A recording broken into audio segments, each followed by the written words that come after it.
Vamos falar sobre a atmosfera e vamos falar um pouquinho sobre, vamos adentrar na parte de clima, né? Mais geral, ainda geral. Então, vamos lá. A atmosfera é uma camada fina que envolve a Terra e ela é ligada ao nosso planetinha através da força gravitacional, do nosso campo magnético, né? Faz com que ela seja ligada ao nosso planetinha. A nossa atmosfera é uma camada fina de gases que envolve a Terra. Isso vocês aprendem lá na infância. A atmosfera ela tem muitas funções importantes para a gente. Alguém poderia me dizer alguma? Ela é importante por quê?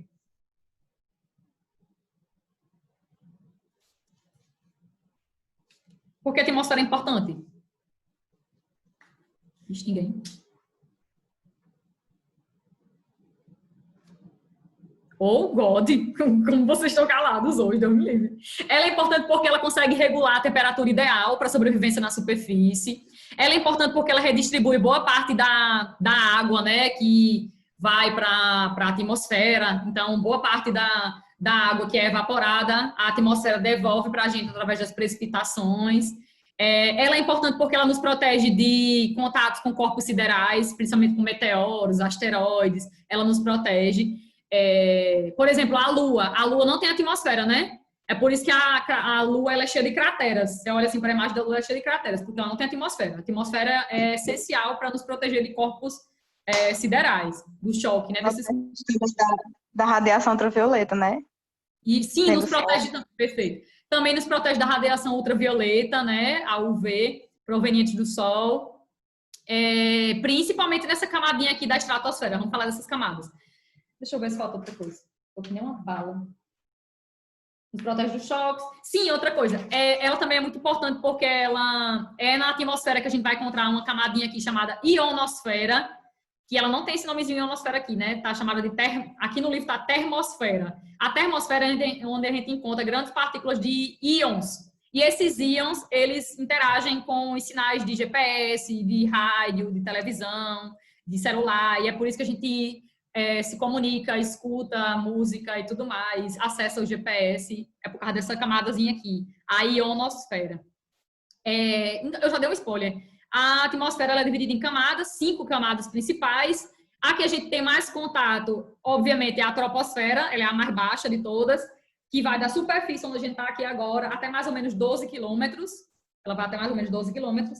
É nela que a gente vai encontrar a grande quantidade de umidade, quase todos os fatores climáticos, quase todos os fenômenos climáticos são originados na troposfera, tipo formação de nuvem, a precipitação, o furacão, o vendaval, o ciclone, enfim, quase todos os fatores atmosféricos que a gente conhece é formada nessa primeira camadinha, na troposfera. Ela é a mais importante para a gente, é a que retém a maior quantidade de gases também, né?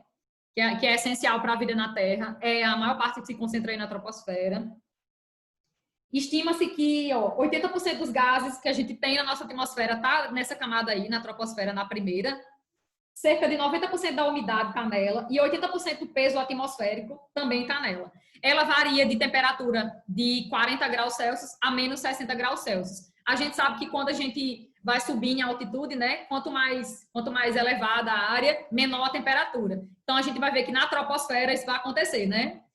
Quanto mais alto, mais elevado, menor é a temperatura. Ok, por isso que ela varia de 40 graus a menos 60 graus Celsius. Já na estratosfera, a gente vai ver que essas camadas, o que difere uma camada de outra, muitas vezes é a temperatura, é a quantidade de gases, se o ar está muito rarefeito ou não, enfim, geralmente o que divide uma camada de outra é essa.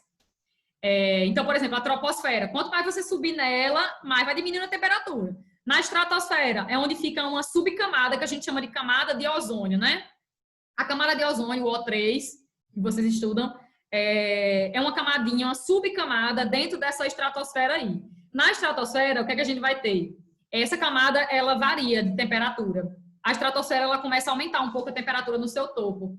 Por que ela aumenta a temperatura? Justamente pelo fato de que é nela que a gente encontra o ozônio. O ozônio é um gás que ele filtra, de certa forma retém, né? Ele filtra os raios ultravioletas vindo do Sol. Esses raios, se chegassem de forma direta para a gente aqui na superfície, provocaria para a gente diversos tipos de doenças. A gente não existiria, possivelmente, né? Mas, enfim, tipo, nós seríamos mais suscetíveis a ter câncer de pele, doenças de pele, né?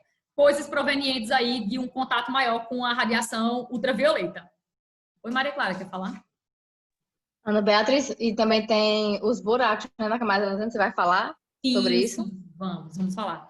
Aí sim, então, tipo, o ozônio na superfície ele é maléfico, mas quando está na atmosfera ele é benéfico para a gente. Tipo, a gente precisa dessa camada de ozônio. É natural, ela existe de forma natural. E o ozônio são 3 moléculas de oxigênio, né? Mas imagine uma coisa, quando a gente libera para a atmosfera aerosóis, né, aerossóis, ou gases do efeito estufa, gases que retêm calor, o que é que vai acontecendo com essa camada de ozônio? Existe um fenômeno chamado buraco da camada de ozônio, que é o fato de que a gente, nós seres humanos, quando a gente libera para a atmosfera alguns gases poluidores ou que retêm calor, eles vão quebrando as moléculas de ozônio, né? Quebrando as moléculas de ozônio. E aí, ao quebrar essas moléculas de ozônio, o ozônio ele não vai existir em quantidades suficientes para filtrar esses raios ultravioletas que vêm do Sol, que é essencial para a gente aqui na Terra, no nosso planetinha, na superfície. Daí, esse fenômeno é chamado de buraco na camada de ozônio, e isso vem aumentando ao longo do tempo, principalmente em decorrência de atividades industriais, de queimadas. Oi, Maria Clara, quer falar? Essa parte do buraco na camada de ozônio, que eu lembro, eu já li em algum canto, que esses buracos, ele tipo, não é realmente um buraco na camada de ozônio. É porque, por exemplo, se subir um monóxido de carbono, que é CO, a fórmula molecular, aí vai lá e vai roubar um dos carbonos e vai virar, por exemplo, dióxido de carbono. Aí aquele ozônio que tinha lá vai se transformar em gás oxigênio. Então vai haver um buraco porque não vai ter ozônio, vai ter oxigênio ali, não vai filtrar. Perfeita, exatamente. Eu falei quebra as moléculas, né? Eu acho que eu falei certo. Quebra as moléculas, de certa forma, do ozônio. Porque ele não são 3 moléculas de oxigênio, né? Ele vai sendo quebrado com o encontro com outras partículas. É isso mesmo, ele quebra. Mas você falou de um jeito mais químico, mais bonitinho. Mas é isso mesmo que acontece. E é chamado de buraco na camada de ozônio. O nome certo não seria esse, buraco na camada de ozônio, né? Mas é porque está diminuindo a concentração, de certa forma, desse gás, que é essencial para filtrar esses raios, né? E que, mais uma vez, é extremamente importante para a gente aqui na Terra, na superfície. Deixa eu ver se falta mais alguma coisa da estratosfera. Sim, a estratosfera tem um ar mais rarefeito, tem pouca umidade, pouco vapor de água. Sua temperatura varia entre menos 5 graus Celsius a menos 70 graus Celsius. No livro de vocês tem menos 70 graus Celsius. Mas tem essa parte do topo da estratosfera vai aumentar muito a temperatura. No livro de vocês não aborda isso. Não sei por quê. Na estratosfera, principalmente essa porção aí da camada de ozônio, que de certa forma vai filtrar os raios, né, ultravioleta, aumenta sim a temperatura. Aí depois começa a baixar de novo a temperatura, aí a gente chega na mesosfera. Na mesosfera a temperatura é bem baixa, começa a baixar bastante. Né, porque não tem essa grande influência aí dos raios ultravioletas, não. E aí o ar é mais rarefeito, né? Ele é menos denso na mesosfera. Cadê? Ó, a temperatura pode chegar até menos 100 graus Celsius. Menos 100 graus Celsius na mesosfera. É na mesosfera que a gente vê aquele fenômeno bem bonito no céu. Eu estou prolongando demais. Eu pensei que isso aqui ia ser bem rápido. É na mesosfera que a gente vê as estrelas cadentes. Que vocês veem lá, o pessoal que faz pedido, né? Vê lá, pensa que na verdade é uma estrela que está caindo e aí faz um pedido, é uma coisa bem bonita e tal, existe um ritual aí religioso sobre isso. Mas na verdade aquilo ali nada mais nada menos do que um meteoro que foi fragmentado pelo choque da atmosfera aqui na termosfera. O meteoro ele atinge a termosfera, ele é fragmentado da termosfera. E você vê ele bem brilhoso mesmo aqui nessa camadinha, na mesosfera. Certo? Aquela coisa bem brilhosa, bem bonita, é na mesosfera. Mas ele é fragmentado aqui, na termosfera. Certo? Começa a ser fragmentado aí. E eu já falei da termosfera, ela também é chamada de ionosfera, porque é uma camada que predomina os íons, que são as partículas que interagem com os sinais de instrumentos de comunicação que a gente tem aqui no nosso planetinha. Então, a gente só escuta rádio, só se comunica através do celular, só está assistindo essa aula agora, enfim, por causa dessa camadinha aí da atmosfera chamada de termosfera ou ionosfera, certo? Ela é carregada de íons. Que mais? Deixa eu ver se eu posso falar alguma coisa dela.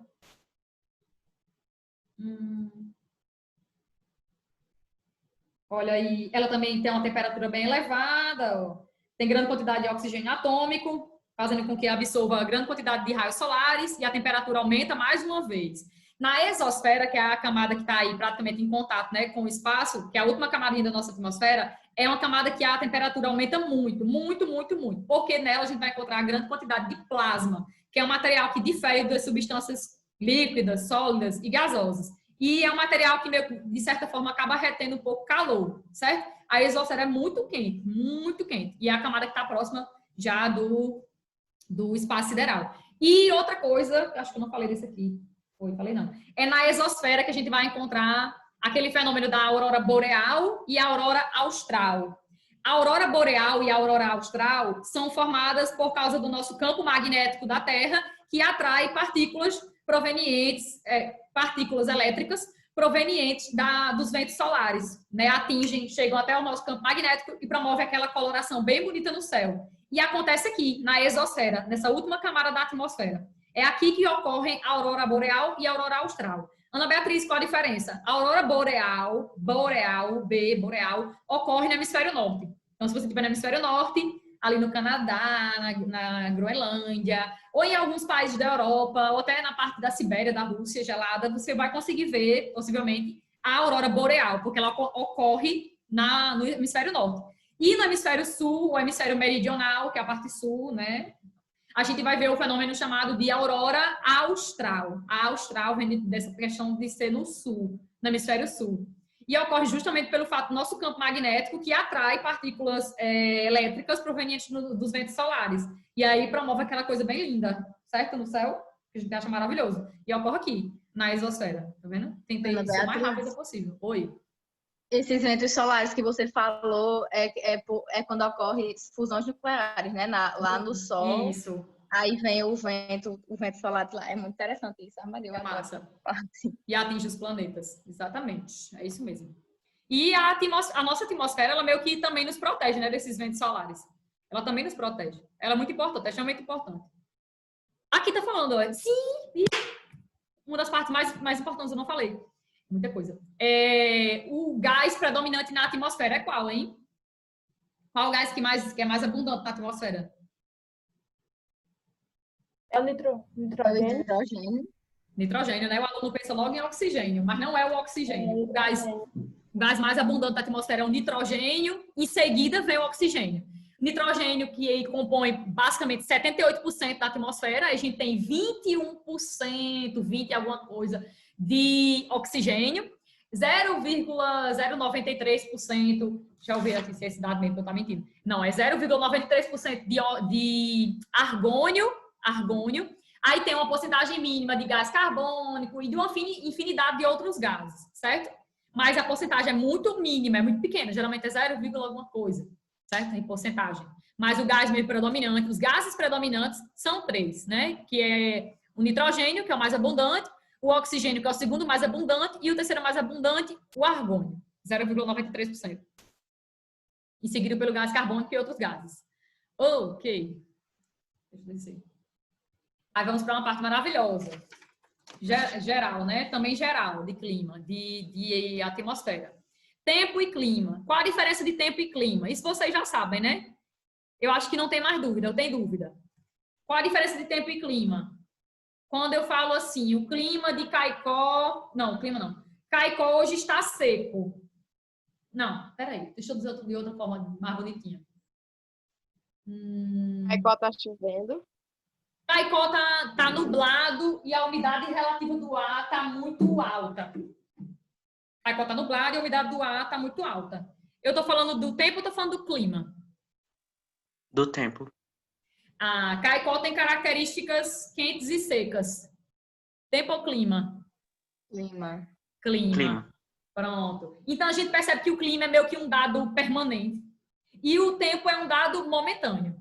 É claro que o clima, eu já falei, ele pode variar, mas geralmente as características do clima, elas são, né, como o livro está mostrando aqui, ó, um comportamento mais duradouro. Enquanto o tempo se refere ao tempo, o estado momentâneo da atmosfera em um dado local e em um dado momento. Ou seja, varia conforme um dia. Dentro de um dia, o tempo pode mudar, porque o tempo é dinâmico, o tempo muda a todo instante. E ele também pode mudar, né, de uma região para outra, certo? Dentro de uma cidade, ele pode mudar de um horário para outro, de um dia para o outro, e ele pode mudar também de uma cidade para outra, de uma região para outra, e por aí vai. Tanto que às vezes a gente está numa mesma cidade e um menino diz assim, ei, choveu no meu bairro agora, não sei quantos milímetros. Aí o outro faz, oxe, que estranho, eu estou na mesma cidade que você, não choveu aqui. Por quê? Né? Porque o tempo ele varia tanto de um local para o outro, quanto também conforme as horas do dia, certo? É muito dinâmico, o tempo muda todo instante. É o estado momentâneo, é como se comporta a nossa atmosfera naquele local e naquele horário daquele dia. E eu já tive também de estar numa rua, choveu de um lado e choveu do outro. E eu fiquei, hoje como assim? Né? Quando eu não sabia ainda isso aí. E é justamente pelo fato do tempo ser muito dinâmico e mudar de um local para o outro no mesmo horário ou em horários diferentes. Já o clima, para você determinar o clima de um local, você vai ter que analisar algumas coisas. O clima, ele é meio que um dado duradouro, um dado permanente. Por quê? Porque para você afirmar que o clima de Caicó mudou, hoje o clima de Caicó está muito frio. O clima de Caicó hoje está muito úmido. Não, isso é o tempo, não é o clima. Para você afirmar que o clima de Caicó é frio, o clima de Caicó é quente, o clima de Caicó é úmido, você tem que analisar uma sucessão do tempo atmosférico, uma sucessão das mudanças do tempo atmosférico em Caicó no decorrer de, no mínimo, 30 anos. Que a normal climatológica internacional, né, que é tipo o órgão internacional de clima, ele define como para você avaliar o clima daqui mudou ou não mudou. Você tem que analisar a sucessão do tempo atmosférico, de mudança desse tempo ali naquele local, no mínimo em 30 anos. E aí, não é só assim não, você tem que analisar os elementos do clima. A tendência, esses elementos mudaram, eles estão se comportando de modo diferente, de que modo? Aí agora a gente vai ver os elementos climáticos e os fatores climáticos. Então, para a gente dar prosseguimento, clima não é uma coisa que muda de um dia para o outro. Quando você vê alguém falando que o clima está assim ou o clima está assado, essa pessoa ela está confundindo dois termos, né? Está confundindo clima com tempo, porque o tempo é que é dinâmico, que muda todo instante. O clima não. Mas isso não quer dizer que ele não mude. Ele pode mudar. E o ser humano a gente já viu que é um dos fatores que pode provocar, né? Pode promover uma mudança, uma alteração climática. Não só local, como regional, como nacional, continental e mundial. O ser humano tem poder para isso e ele já vem fazendo isso. De que forma? Vamos falar já já. Elementos climáticos e fatores climáticos. Isso aqui é crucial para a gente entender essa parte de essa aula, né? Eu acho que a parte central dessa aula é essa. Elementos climáticos e fatores climáticos. Tipo, quando você fala que o clima de Caicó é semiárido, por que você fala que ele é semiárido? Ele é quente e seco. O que é que define o clima de Caicó ser quente e seco, Ana Beatriz? Principalmente os elementos climáticos. Tipo assim, quando você analisa o clima de um local, se ele mudou ou não mudou, se ele é isso ou se ele é assado, você vai analisar os elementos climáticos. Tem aqui, também chamados de atmosféricos, são aqueles que agem de forma primária, direta, para definir o clima, certo? São eles temperatura, pressão atmosférica, que é o peso que o ar exerce sobre a superfície, sobre a gente. A umidade relativa do ar, né? A quantidade de vapor de água presente no ar, se é alto, se é baixo, se é médio, enfim.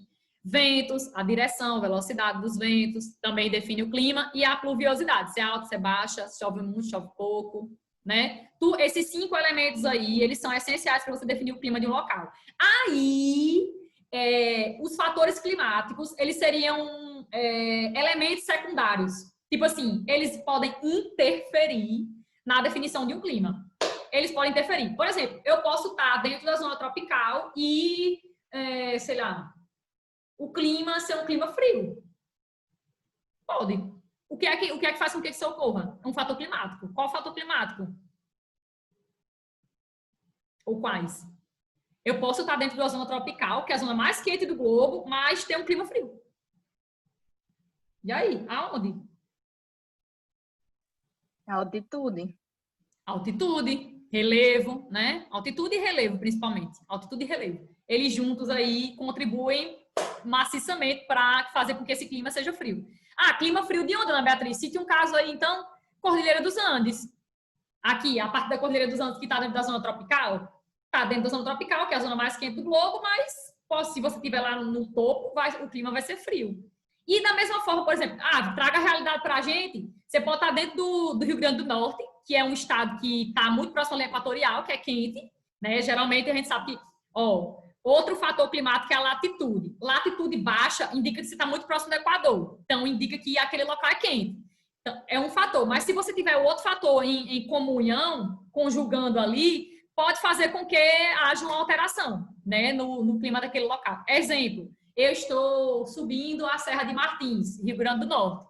Ou então eu fui para um passeio turístico em Porto Alegre, Rio Grande do Norte. Está dentro da zona tropical. Tá dentro de uma zona praticamente equatorial, muito próximo do Equador. Quente, mas não é muito quente. Você nota que existe uma diferença maciça de temperatura dali para outras cidades, dentro do Rio Grande do Norte. Então, eu posso estar dentro de uma mesma localidade, mas ter um clima diferente, de uma região para outra, de uma cidade para outra. E isso tem muito a ver com os fatores climáticos, porque eles contribuem, certo? Para modificar ali um elemento ou mais de um elemento climático. É claro que os elementos climáticos definem o clima, mas entenda, esses fatores eles podem influenciar, né, na constituição do clima de um local. E é isso que a gente precisa observar a partir de agora, certo? Vamos primeiro para os elementos. Então, no caso, os elementos são consequências dos fatores.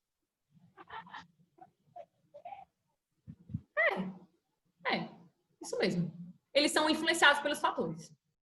Mas eles definem o clima, né? Para você analisar o clima, você tem que olhar primeiramente para os elementos. Eles definem. Mas os fatores, eles podem influenciar. É isso mesmo. E aí, a gente fala primeiro de fatores, a gente fala primeiro de elementos. Tanto faz, né? Tanto faz? Tanto faz. Tanto faz. Muito bem. Vamos de fatores, que eu quero logo para fatores. Latitude.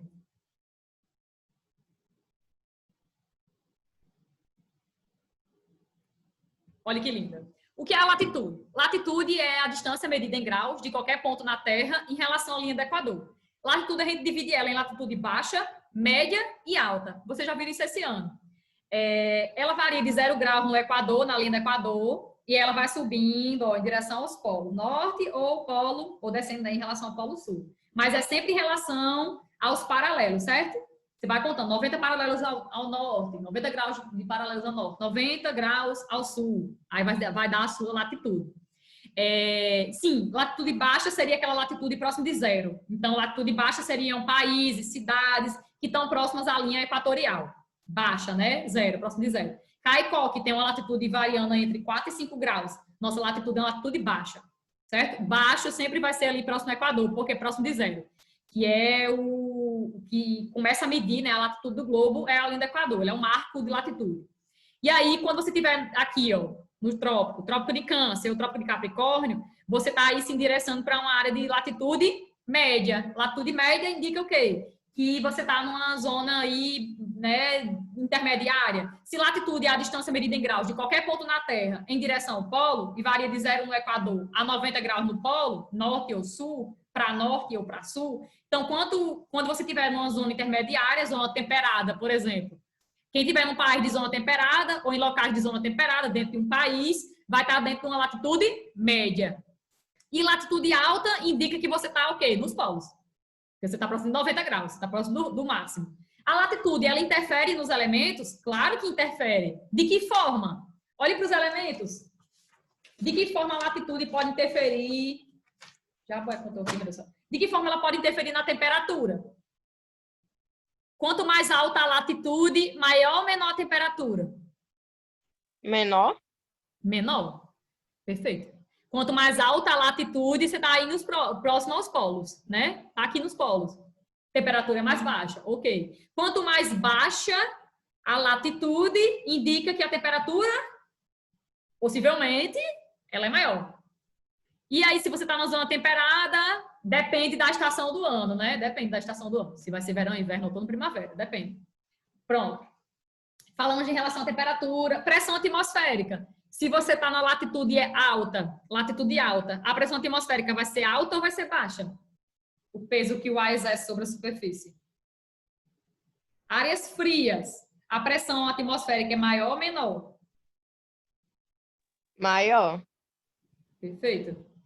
Toda vez que você estiver numa área fria, né, áreas frias do globo, geralmente a gente vai ter uma pressão atmosférica maior. Por quê? Porque o ar, ele é mais denso. É um ar que as moléculas de oxigênio estão mais próximas, estão mais juntas, certo? Não é um ar que as moléculas estão dispersas, como na zona equatorial, certo? Então, o ar frio é um ar denso, é um ar que as moléculas estão muito próximas, então é um ar com a pressão atmosférica maior. E a gente vai ver que os ventos, eles sempre circulam. O vento é o quê? O ar em movimento. Os ventos circulam de áreas de alta pressão para áreas de baixa pressão.